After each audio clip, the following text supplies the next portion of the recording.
So getting the back end of these Vigas secured and built up with a can wall. Of course, the can wall is not structural, it's just for filler as a barrier. So my can wall came out pretty crummy, actually. This is my first can wall I've ever built. I've never seen one built in real life. I've never built one, just watched a few videos, and the two mistakes I made. One, my mix was too wet. I thought I had it dry enough, but it still sagged and slumped. So, and then the other, it probably would have been fine had I just tried to do one layer, but I did 2 layers, and I thought, this is fun, this is easy. I just kept packing them on, and then it's sagging and slumping and oozing, and so it doesn't look that great. It's not, Mike Reynolds would probably laugh, but it's a beginning, and I got smarter as I did it. So here's the second one, the third one. So I just did 1 layer and then left about half or 2/3, maybe 3/4 of the cans above the last concrete, so that there's a little meniscus of concrete there, just enough for the new concrete to bind onto. And I ran out of cans pretty quickly. So this went really fast. This right here, this little section, so this is 32 inches between center and center. Okay, so this took 1 bag of Sackcrete, 1 80-pound bag. So I was kind of surprised how far it went. I thought I'd use a couple bags per can wall. So this is only 1 can wall thick, though. I'm probably not going to go 2 can walls thick. Okay, I'm going to show you how I anchored those down. You can kind of see from here. We'll go look at it a little closer. There's porcupining there with screws, and I just didn't have any nails, and I didn't want to pound on it with a hammer anyway while it wasn't very secure, and I didn't want to lose my levelness or possibly knock that out, so I just used screws and screwed them in. I had a bunch of 2-inch screws anyway, so didn't cost anything extra to porcupine it. It's porcupined on both sides.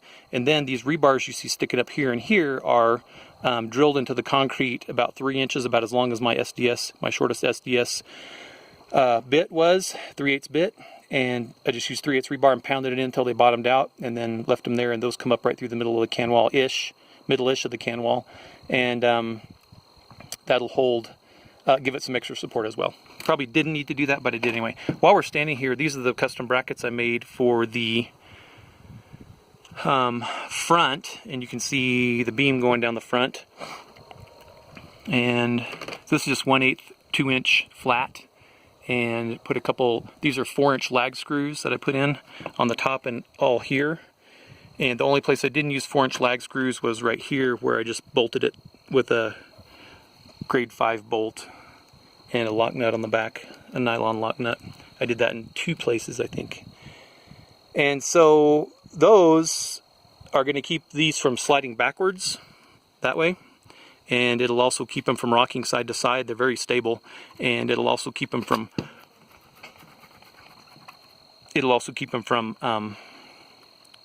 rolling. Okay, and lifting. So kind of 3 things. And all the way down. It took a couple days to custom make all those brackets and weld them all up and get them all aligned and same height and everything, because all these logs are all different sizes, and I wanted these to be as close as possible. I didn't want to make a whole bunch of them where they were all different sizes. So okay, that came out well. And I guess I could have used thicker steel, but I don't think wind lift is going to rip 1/8-inch steel apart, especially once all this stuff is tied together. Let's get up here on the roof real quick. We'll get a little closer look at the can wall. Okay. So there's all the supports all the way down. And here's the porcupining. And there's a rebar, and there's a rebar. And I just cut these off just a little bit lower, you know, like 1 inch lower than this right across here, because I'll be putting my ceiling boards right across right here. Okay. So porcupining everywhere. And one mistake, not a mistake, but one thing I did on the very first can wall section here that I didn't do on the others was